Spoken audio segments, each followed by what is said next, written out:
หรือก็มีอีกหลายองค์ที่ทำสมาธิกันอยู่ในขั้นพุทธกาลนักปฏิบัตินิทานเรื่องภิกษุ30 รูปที่เขาไปทำสมาธิกันในสมัยข้างนั้น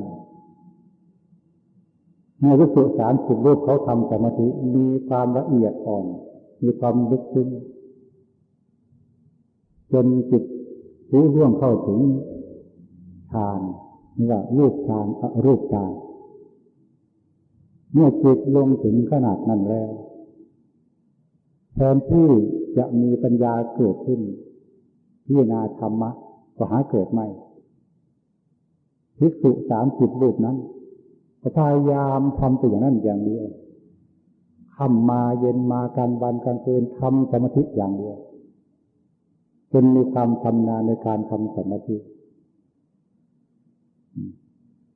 อาศัยจิตที่อยู่ได้ก็อยู่ในการทำสมาธิจิตมีความสงบละเอียดอ่อนเลยขั้นคณิกะเลยขั้นอุปาจาระเลยขั้นอัปปนาเข้าไปถึงรูปฌานถึงอรูปฌานเรียกว่าสมาบัตินี่ภิกษุ30 รูปทำจนมีความชำนาญในการทำสมาธิถึงขนาดนั้นภิกษุ30 รูปผู้ทำสมาธิมีความละเอียดอ่อนแล้วขนาดนั้นก็ตามแต่ก็ไม่มีปัญญาเกิดขึ้นแต่อย่างใดนั้นซ้ำยังมีความเข้าใจกับตัวเองกับหมู่คณะเลยว่านี่พวกเราทั้งหลายเมื่อทำสมาธิมาถึงจุดนี้แล้ว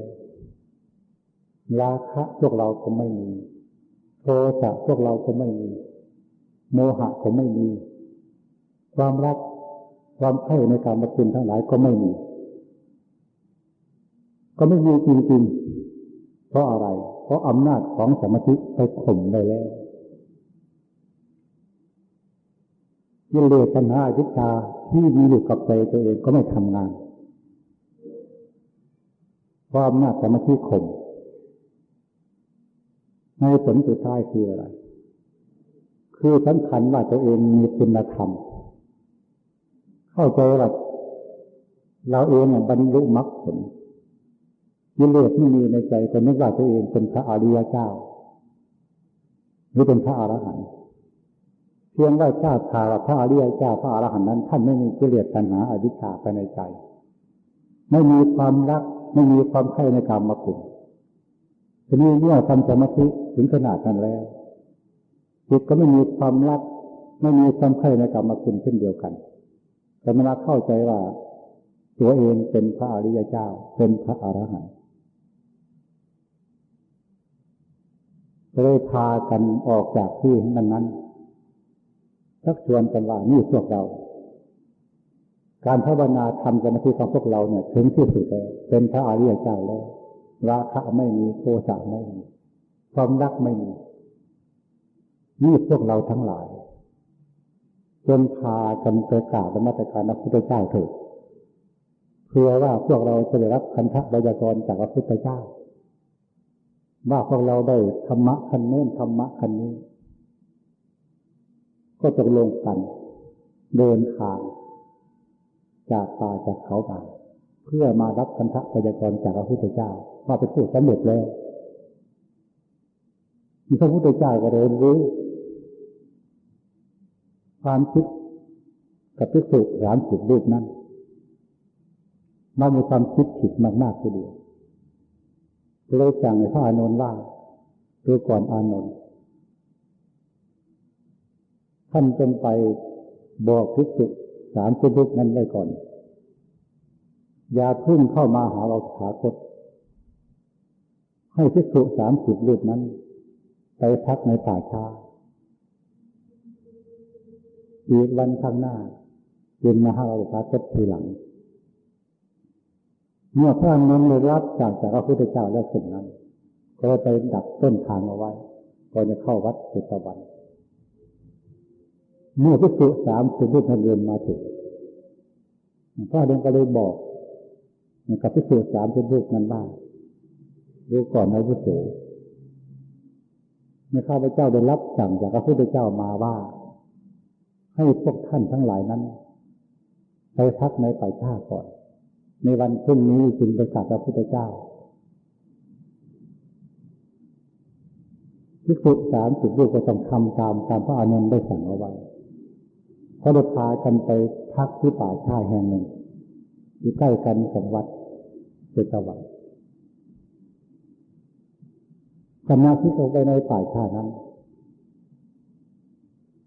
โดยลักษณะพระพุทธเจ้าโดยจะทำเป็นรูปนิมิตขึ้นประกอบอย่างรูปหนึ่งคือทำสร้างนิมิตขึ้นมาว่าเหมือนกับหญิงสาวคนหนึ่งสดสวยงดงามมากนี่ก็เราไปนอนตายอยู่ในป่าช้านั้นอาการเหมือนกับหญิงสาวนอนหลับจะมีผ้าสักผืนหนึ่งไปปกปิดร่างกายก็ไม่มีทีนี้เมื่อภิกษุเหล่านั้นเดินเข้าไปถึงเห็นศพหญิงสาวเหล่านั้นก็คิดว่านี่แหละใครมานอนเล่นอยู่ที่นี่มาดูใกล้ๆว่าเป็นคนตายแต่ก็มีอาการเหมือนคนนอนหลับภิกษุ30 รูปนั้นก็มีความคิดความเห็นคล้ายๆคลึงกันเมื่ออวัยวะของผู้หญิงมันมีอยู่ครบถ้วนอย่างสมบูรณ์แล้วอย่างนั้นก็คิดไปในแง่ทางไม่ดีคิดไปเรื่องกรรมคุณก็คิดไปสักพักหนึ่งทุกคนทุกองค์เป็นพระนั่นแหละ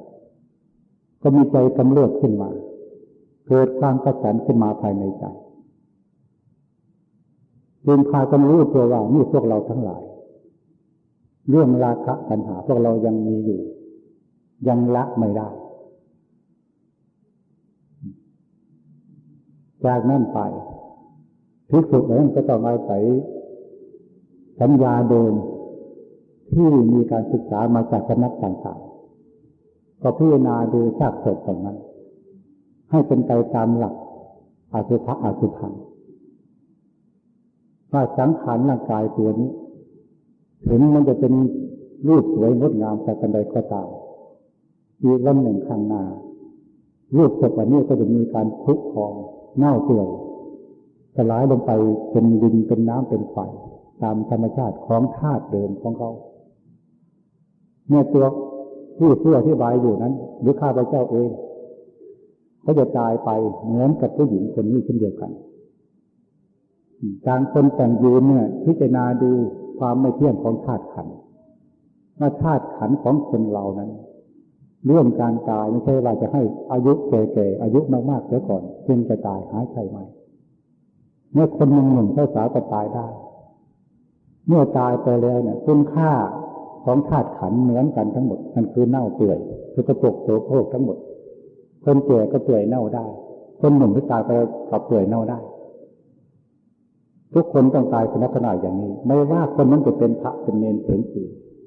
จะว่าเป็นลูกเป็นผู้ดีผู้ดีเศรษฐีกระดุมปีพ่อข้ายาจกเมื่อตายไปแล้วธาตุสี่ขันธ์ห้าต้องเป็นอย่างเดียวกันธาตุสี่ก็ต้องเน่าเหมือนกันสลายเหมือนกันเมื่อภิกษุเหล่านั้นพิจารณาเรื่องความไม่เที่ยงเรื่องความอนัตตากับรูปศพนั้นอยู่จิตก็มีความสงบเลื่อนไปอีกขั้นหนึ่งก็มาพิจารณาอีกเกิดความกระโดดสังเวชใจขึ้นมาว่าตัวเราก็ต้องเป็นอย่างนี้อย่างนี้ในที่สุดปัญญาที่พิจารณาเรื่องเดียวซ้ำๆซากๆหลายครั้งหลายหนขณะเดียวกันจิตก็รู้เรื่องบรรลุเป็นพระอรหันต์ทั้ง30 องค์นี่ประวัติภิกษุ30 รูปนั้น